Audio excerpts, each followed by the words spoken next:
Hello আপা গো। কে রে কইতাছো? আপা কি কোন আপনি আমারে চিনতে পারতাছেন না? আমি তাজ তাজ। কোন তাজ? আপা আমি খেয়াঘাটের তাজ। এখন আর খেয়াঘাটের তাজ মা চিনি না।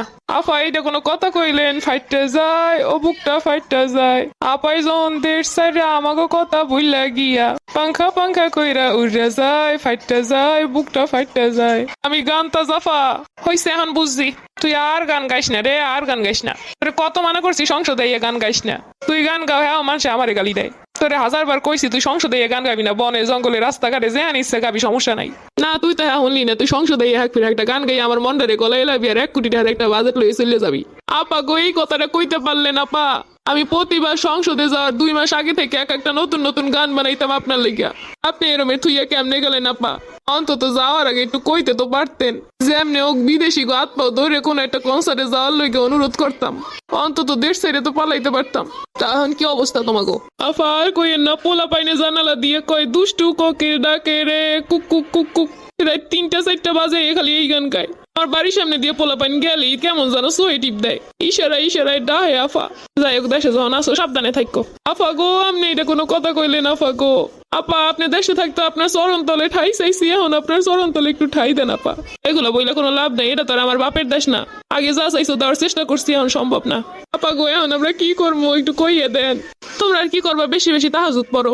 আপা আপনি যে রকমের পোল্টি মারবে না গিয়ে কইতেন আপনার এত তেল দিতাম না। এখন যে অন্য কারো দুয়ারে যাবো এই অবস্থাও তো নাই আফা। দেখো বিদেশি কোনো কনসার্ট টনসার্ট করতে পারো কিনা, তাইলে তো যাইবো। আফা আগে তো আমার ক্ষমতা দেয় বিভিন্ন দেশে রাত পদরে যাইতাম, এখন তার কেউ নিব না।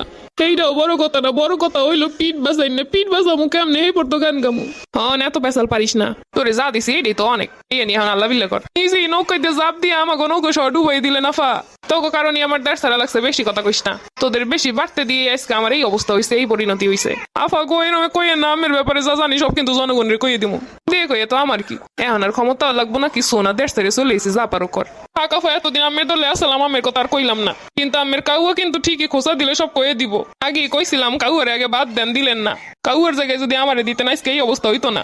হ বুঝছি কি যে কত দূর আমার উঁচু করে ধরছেন তা বুঝতে পারতাছি এখন।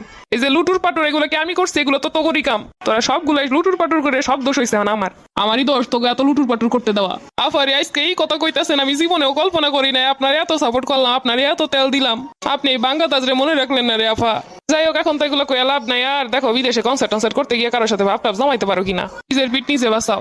যখন সব আন্দোলন শুরু হয়েছিল তখন যদি আইয়া 2 সাইডটা পাঙ্খা পাঙ্খা গান দিতা, তাহলে তার পোলা পানে এত উত্তেজিত হইতো না, গান শুনে নাইসা গিয়ে চলে যাইতো।